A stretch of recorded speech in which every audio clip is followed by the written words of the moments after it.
আসসালামু আলাইকুম। আমাদের এই বাংলাদেশে আমাদের জনগণের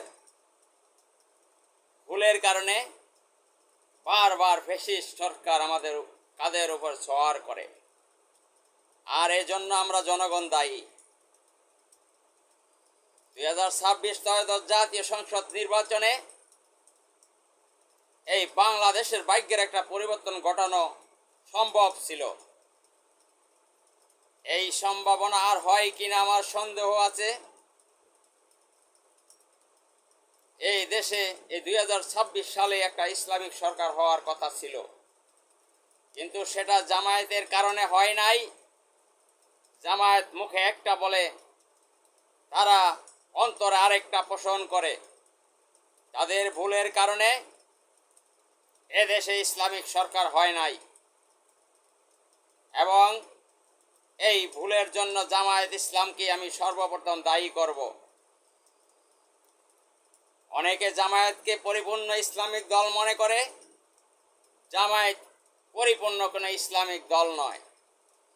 তারা ইসলামের নামে এদেশের মানুষের সাথে প্রতারণা করে, এদেশের মানুষকে তারা হাইজ্যাক করে।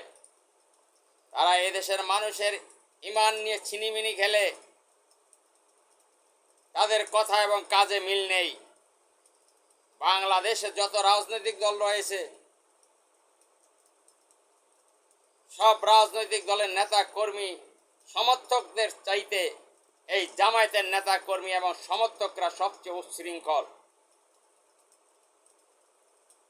তারা মিথ্যা, বানোয়াট এবং কল্পকাহিনী বলে বেড়ায়। তারা মানুষের নামে রিউমার ছড়ায়। তারা দেশের স্বনামধন্য মানুষকে তারা অপমান, অপদস্থ করে। কোনো ইসলামিক দলের কালচার এগুলো হতে পারে না। ওই মুফতি ফয়জুল করিম দামাক বারকতুম আলিয়া ঐতিহাসিক সোহরাওয়ার্দী উদ্যানে বলেছিলেন, যদি কেউ মুনাফিকি না করে তাহলে এবার ইসলামী ক্ষমতায় যাইবে। হুজুর সঠিক কথা বলেছিলেন। হুজুর আগে বুঝতে পেরেছেন যে মুনাফিকি কেউ করতে পারে, কিন্তু সর্বশেষ সেটাই প্রমাণিত হয়েছে। মুনাফিকির কারণে এদেশে ইসলামিক সরকার হয় নাই। কারণ তারা নিজেদের দলের নাম রেখেছে ইসলাম, তাদের ভিতরে ইসলাম নেই। তারা ইসলামিক দল নাম দিয়ে দেশের গণতন্ত্রকে প্রতিষ্ঠিত করতে চায়।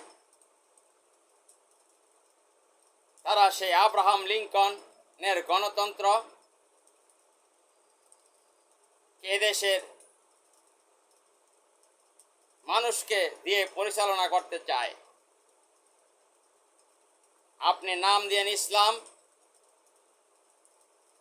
কেন আপনি কোরআনের শাসন দ্বারা এদেশের মানুষকে পরিচালনা করতে ব্যর্থ কেন? আপনি কেন আতাত করেন বাহিরের সাথে? বিভিন্ন ষড়যন্ত্র করে আপনি কেন বিরোধী দল হয়েছেন? আপনি তো সরকারি দল হতে পারতেন। সেটা না হয়ে আপনারা বিরোধী দল হয়েছেন। আমি আমার এই ভিডিওতে আজকে বললাম, এই জামায়াত ইসলাম কিয়ামতের আগ পর্যন্ত তারা এদেশের সরকার প্রধান হতে পারবে না। আগামী নির্বাচনে তারা, এই নির্বাচনে যে 68 আসন পেয়েছে, আগামী নির্বাচনে তারা 38টা আসন পায় কিনা সন্দেহ আছে। আমি বলে রাখলাম, আপনারা লিখে রাখেন। এবং এই জামায়াত এখনো সরকার দল হয়নি, তারা বিরোধী দল। তারা এখনই দেশের হক্কানি আলেম ওলামাদেরকে নিয়ে তারা ঠাট্টা বিদ্রুপ করেন। তারা কওমি শিক্ষা নিয়ে ষড়যন্ত্র করেন।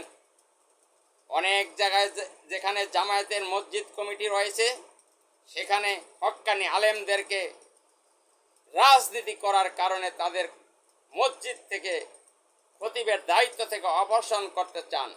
এর তীব্র নিন্দা এবং প্রতিবাদ জানাই। বাংলাদেশের হক্কানি আলেম ওলামাগণ এর বিরুদ্ধে তীব্র আন্দোলন সংগ্রাম গড়ে তুলতে হবে এখনই। না হলে এই জামায়াতের স্পর্ধতা আরও বেড়ে যাবে। তাদেরকে এখনই প্রতিহত করতে হবে। তারা মাত্র কয়েকটি আসন নিয়ে বিরোধী দল হয়েছে, তারা যখনই এদেশের সরকার যদি হতে পারত, আমার মনে হয় এদেশে হক্কানি আলেম ওলামাদেরকে এদেশে রাখতো না। এই জামায়াতের তারেক মনোয়ার তিনি বলেছেন বাইতুল মুকাররমের খতিব সাহেবকে পালানো রাস্তা যেন খুঁজতে না হয়। আমি বলবো আপনি কোথায় পালাবেন সেই রাস্তা খুঁজে আগে রাখেন। বাইতুল মুকাররমের খতিব সাহেবকে নিয়ে আপনার চিন্তা করতে হবে না। আপনি নিজের আকর নিজে গোছান, কারণ আপনি এক এক সময় বেফাস মন্তব্য করেন।